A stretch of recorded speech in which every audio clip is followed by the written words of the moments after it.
हमारे नोकदार हरूफ चल रहे हैं, जिनमें से आज हमने छठा हर्फ जो करना है। ठीक है, छठा हर्फ करने के लिए आपने बड़ा इजी सा है, दो हम हर्फ ले लेंगे, उनको मिलाना है।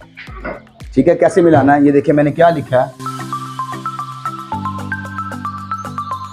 ये मैंने क्या लिखा है, अलिफ लिखा है। ठीक है, ये मैं लिखा है अलिफ। देखिए यहाँ से इसको मैंने थोड़ा कर्व दिया है, थोड़ा इसको मैंने मोड़ा है, एक साइड पे लेकर आया हूँ उसको मैं, उल्टे एल की तरह। जब हम एल लिखते हैं यूँ, ये मैंने ऐसे किया है, ये बच्चों को बताने के लिए ना, ये आसान तरीके से बच्चों को हम कैसे गाइड कर सकते हैं। उन्हें कहना बेटा हम जब एल लिखते हैं ना, तो आपने उसको तिरछा एल लिखना है। ठीक है, जब यहाँ आ गए हैं, अब जहाँ से ये अलिफ की जो स्टेट है, जो इसकी बेस है ख़त्म हो रही है ना, वहाँ से हमने एक चीज़ बनानी है, ये वाली ऐसे करके गुलाई बनानी है, यूँ आना से। ठीक है, अब ये तो अलिफ है, इसका क्या नाम है, इसका नाम ये देखें ज़रा, खरबूजा कभी देखा, खरबूजा जब खरबूजा हम खाते हैं या तरबूज खाते हैं, तरबूज जो है जिसे पंजाबी में दुआना कहते हैं और वाटरमेलन इंग्लिश में बोलते हैं। ठीक है, उसका बीज है ये, this is the seed of watermelon. आसान सी बात है सर। ठीक है, बच्चों को ये हम बताएं कि ये चाकू से हमने अलिफ बनाया था, ये चाकू का हमने हिस्सा ले लिया है, ये हमने ले लिया है जिस चाकू से दुआने को हम काटते हैं ना। ठीक है, उसी चाकू को हमने वाटरमेलन को काटा है, तो उसमें से निकला बीज। ठीक है, ये बीज है उसका, ये देखें ना, बीज ऐसे ही होता है ना, यूँ करके ऐसे। इसका नाम है जी तरबूज या खरबूजे का बीज, ये इसका नाम है, ये हमने लिया है। ठीक है, समझ आई सबको, मुश्किल तो नहीं लगा। बीज ऐसा ही होता है ना, बिल्कुल ऐसा ही बीज है। ठीक है, अब आपने आपके ज़हन में इसका इमेज आ गया होगा, इमेजिन किया होगा आपने, उसके बीज को ज़हन में ले आए हैं, तो वैसा ही है ये बीज। अब देखें, फ़र्ज़ करें मैं सिंपल लिख रहा हूँ यूँ करके, ये बीज हो गया, ये चाकू का हिस्सा हो गया ये वाला। ठीक है, अब हम जी पूछें करना है। हाँ, ये सादा लिखा ना मैंने, सादा मार्कर जैसे लिखा जाएगा। अब हम चलते हैं अपना मेन जो काम हमारा, ये मार्कर है, जिसे हम लिखते हैं। ठीक है, हमारा पहला हर्फ कौन सा था, दूसरा, थर्ड। जो कुछ हमारे पार्टिसिपेंट नहीं थे शरीक, वो ज़रा देख लें, समझ लें, ये तमाम की नोक साथ मिलती है लाइन, ये देखिए, ये भी नोक मिल रही है, ये भी नोक मिल रही है। ठीक है, अब इसके बाद दाल को लिया, फिर मैंने ऐसे कर दिया, ये भी नोक साथ मिलेगी लाइन की, ये वाली, ये चीज़ साथ मिलाएंगे। ठीक है, उसके बाद हाकी की शेप मैंने कल बताई थी आपको, यूँ पूरा कदम रखेंगे, ऐसे हमजा बन जाएगा। अब आज का हमने अलिफ लिखना है पहले। ठीक है, अब मैंने क्या किया भला, इसको मैंने ले लिया दाल को, ये देखें, यहाँ से ना ऐसे करके ये। ठीक है, ये तो बन जाएगी, आप ये चीज़ साथ मिलेगी। अब आप गौर करें ज़रा, मैं आपको समझाने के लिए यहाँ बना रहा हूँ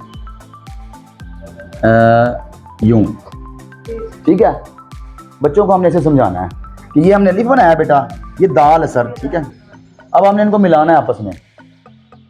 ठीक है ना, मतलब अलग से अलिफ लिखा है और अलग से दाल लिखा है। अब इनको मिलाएंगे तो कैसे मिलाएंगे, हम ऐसे अलिफ लिखेंगे, यहाँ से बेटा ऐसे दाल बना देंगे यूँ, ये तो बन जाएगा। ठीक है, समझ आ गई? किसी का कोई सवाल है तो अच्छा देखिए ज़रा, उर्दू की जो राइटिंग होती है ना सारी, वो इस रुख में होती है, ऐसे। क्या समझे भला आप, तिरछे रुख में है। जो भी लफ्ज़ आप देखेंगे लिखेंगे ना, जहाँ भी लिखा वो लिखा होगा तिरछे रुख में लिखा होगा। ये आप देख सकते हैं राइटिंग ये वाली, यानी ऊपर से नीचे की तरफ यूँ आ रही है, ऐसा नहीं है कि बिल्कुल सीधी है। मतलब एक लफ्ज़ है, फ़र्ज़ करेंगे मैं लिख रहा हूँ सिंपल से, ये मैं लिखा पस्त, ये मैं लाइन लगाऊंगा सीधा है, ये गलत है। अब इसी को मैं ऐसे लिख रहा हूँ, समझ आइए आपको, यानी ये ऊपर से नीचे ऐसे आ रहा है, ये ठीक होता है। स्टैंड, ये ऐसे ढीले ढाले रूप में लिखने, हमने वर्ड नहीं लिखने। ठीक है, बिल्कुल स्टैंड तिरछे रुख में लिखने हैं और उनको जैक लगाओ। हमारे नोकदार रूप चल रहे हैं, जिनमें से 6 हमारे हो गए हैं। ठीक है, 7वां रह गया, इंशाल्लाह हम कल करेंगे। तो आपने जो डबल मार्कर है ना, इस तरह आपने पकड़ना है। ये जो दरमियान वाली उंगली है ना, आपको इधर होनी चाहिए। ठीक है, और दूसरा उर्दू लिखने के लिए इसको थोड़ा सा ऊपर होना चाहिए, इसको थोड़ा सा नीचे, जैसे कलम का कट होता है। तो ये आपने पहला लफ्ज़ लिखना है अलिफ। इसमें आपने एक बात याद रखनी है, ये जो एंगल है ना, ये आपने नहीं भूलना। ये इसकी शुरुआत है, ठीक है। तो अगर आपको शुरू करने का पता होगा ना कैसे इसको रखना है, तो फिर आप लिख सकते हैं। सिर्फ इसको आप याद रख लेंगे ना, तो समझ लें कि आपने वो सारे अल्फाज ही लिख लेने हैं। अगर आपको इसके शुरू का नहीं ना पता, तो फिर नहीं आप लिख सकते, ठीक है। इसको आपने याद रखना है। एक बिल्कुल सीधी लाइन है और ये थोड़ी सी टेढ़ी है, ठीक है। तो ये लाइन है ना जो, ये आपने याद रखनी है, ठीक है। और इससे आगे है लफ्ज़ बे आपका, वो भी आपने इधर से स्टार्ट करना है, ठीक है। और इसको आपने एंड करना है बिल्कुल सीधी लाइन पे। बे का ये फर्क है, शुरू में थोड़ी सी टेढ़ी है और एंड में सीधी है। ये आपके ना याद रखने वाली चीज़ें हैं, ठीक है। जब इन पे आप मशक करेंगे तो इंशाल्लाह ये सारी उम्र आपको भूलेगा नहीं। आप सिखा भी सकेंगे, खुद भी अच्छा लिख सकेंगे, ये वाला। और तीसरा है इसका जीम। जीम भी आपने इधर से स्टार्ट करनी है, ठीक है भाई। जीम और इधर आपने ख़त्म करनी है, ठीक है। इधर अगर नोक से सीधी लाइन नीचे की तरफ लगाएं तो इससे बाहर ना हो जाए जी, ठीक है। और इधर से आपने इसको गोलाई और मोटाई करना शुरू कर देंगे। मार्कर की शेप चेंज नहीं आपने करनी, मार्कर की शेप चेंज नहीं होगी, वो सिर्फ आपने इस मार्कर को चलता हुआ देखना है, ठीक है। हर लफ्ज़ पे अलग अलग चलेगा मार्कर, ठीक है ना। इधर और हिसाब से चलेगा, ठीक है, इधर और हिसाब से। ये आपको स्टार्ट बताया मैंने, ठीक है। ये इसके हाफ के साथ चलता है, आधे के साथ ऐसे, ठीक है। और इसके बाद इसको फिर पूरा जो है हमारा कट है, ठीक है। इधर से फिर इसको गोलाई और मोटाई आप करना शुरू कर दें, ऐसा तो बारीक होता जाएगा ये। और ये आपको मैंने बताया था, अगर इसको इस तरह गोलाई को रखा जाए ना तो ये एग की शक्ल बन जाए। इधर से ज़्यादा हो, इधर से कम हो। आगे है लफ्ज़ दाल, ये लाइन को आप नीचे ले लें। ये भी आपने इधर से ही शुरू करनी है ऐसे, ठीक है।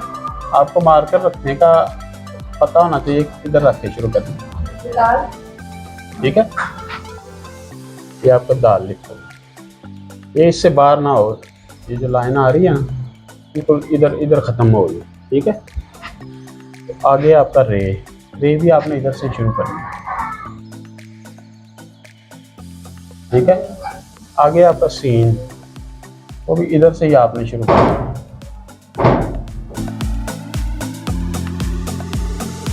इधर बारीक हो जाएगी, ठीक है। इधर से फिर इसको गोलाई और मोटाई करना है।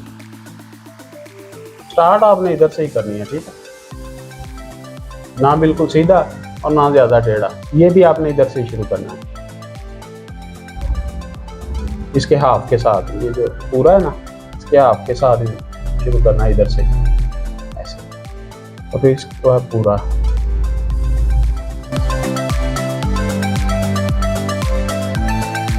बस इसमें ना ये सीधी लाइन है।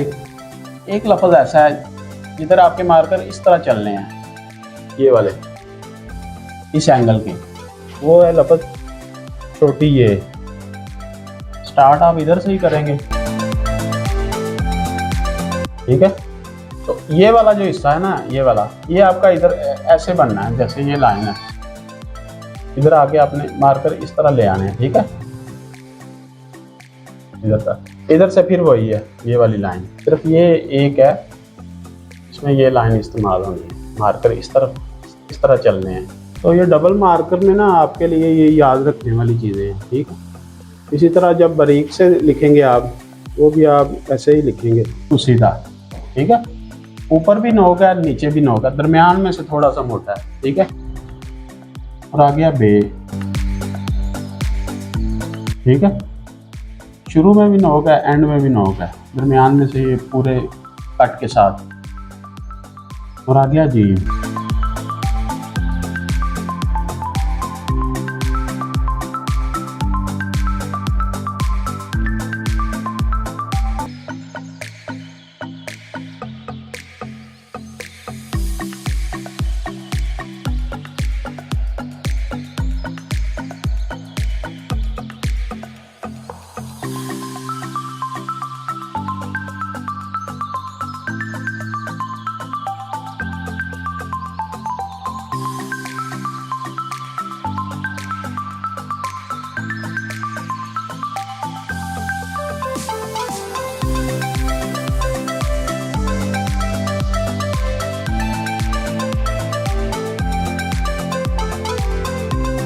और अभी आप सीख रहे हैं, तो इसके लिए आपको जो सबसे आसान तरीका है ना, वो है कट मार्कर के साथ लिखना, 605 के साथ। तो ये जो होता है, ये आपने अभी नहीं चलाना डबल, ये थोड़ा सा आपको मुश्किल लगेगा, शुरू में नहीं चलाना। जब आपको लिखना आ जाएगा फिर आप इसको चला सकते हैं।